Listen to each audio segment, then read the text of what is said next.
მოგესალმებით საბა ვაჩფერიძე 17 წლის. მე დღეს გესაუბრებით ასტრიდ ლინდგრენზე. 1846 წელი საქართველოს ისტორიაში ძალიან მნიშვნელოვანი თარიღია. სწორედ ამ თარიღს უკავშირდება საქართველოს პარლამენტის ეროვნული ბიბლიოთეკის შექმნა. 5 კორპუსი, 16 სამკითხველო დარბაზი, 780 ადგილის სტუმართათვის, 66 წლიანი არსებობის ისტორია და რაც ყველაზე მთავარია, 3 მილიონზე მეტი შენახული წიგნი.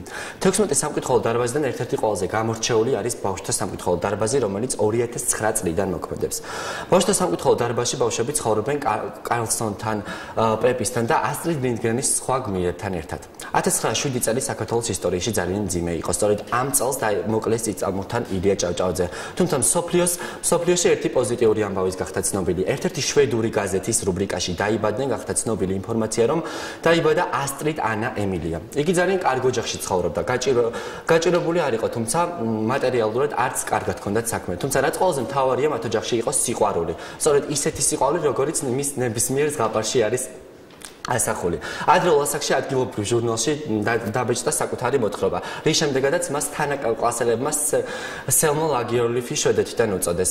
ალბათ ისინი ვერც კი წარმოიდგენენ, რომ წლების შემდეგ ის ბევრად უფრო ცნობილი და პოპულარული გახდებოდა, ვიდრე სელმა არის. დრო გავიდა, იგი გაიზარდა, დაფეხმძიმდა. მის ცხოვრებაში ყველაზე ბნელი პერიოდი დადგა. 1926 წელს შვილი ეყოლა სახელად ლარსი.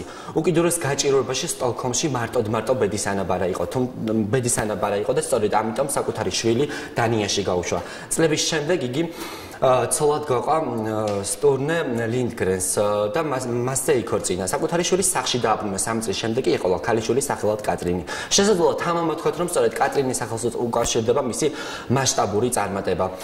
ერთ საღამოს, როდესაც იგი საკუთარ შვილს უყვებოდა ზღაპრების მარაგი გამოელია და მოუყვა საკუთარი ფანტაზიით შექმნილი ისტორია პეპის შესახებ. ერთი თოვლიანი საღამო იყო სტოკჰოლმში. იგი წაიქცა.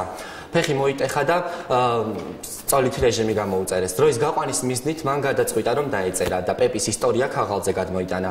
საკუთარ შვილს დაბადების დღეზე საჩუქარი გაუკეთა და წიგნი აჩუქა, რომელშიც მისი ნაწარმოებები იყო ასახული. წიგნი ჯერ კატრინმა, შემდეგ მეგობრებმა, ნათესავებმა და ბოლოს მთელმა მსოფლიომ გაიგო. 1946 წელს პეპის ჯადოსნური ისტორია ერთ-ერთი ყველაზე გაღიტვადი ხდა მთელ მსოფლიოში. შვედი მწერალი კი ერთ-ერთ ყველაზე წარმატებულად აღიარეს. დრო გავიდა, იგი მოხუცდა. პრესასთან ყოველგვარი კონტაქტი გაწყვიტა, მაგრამ კეთილი საქმეები გააგრძელა. იგი ინვალიდთა ფონდის ხელმძღვანელი იყო, რომელიც თავადვე დააარსა. 40-ზე მეტი გადაღებული ფილმი, 80-ზე მეტი გადათარგმნილი წიგნი სხვადასხვა ენებზე. 1996 წელს მათ ძეგლიც დაუდგეს და იყო ერთადერთი ქალი, რომელსაც ეს პატივი სიცოცხლეშივე ერგო. შეგვიძლია თამამად თქვა, რომ ასტრიდ ლინდგრენმა ძალიან ბევრ ჩვენგანზე წარუშლელი შთაბეჭდება დატოვა. 2002 წელი 28 იანვარი 95 წლის ასაკში ის დაიღუპა. თუმცა მისი ზღაპრები, მისი გმირობა, მისი სახე და რაც ყველაზე მთავარია, მისი სახელი დარჩა მარად. მადლობა.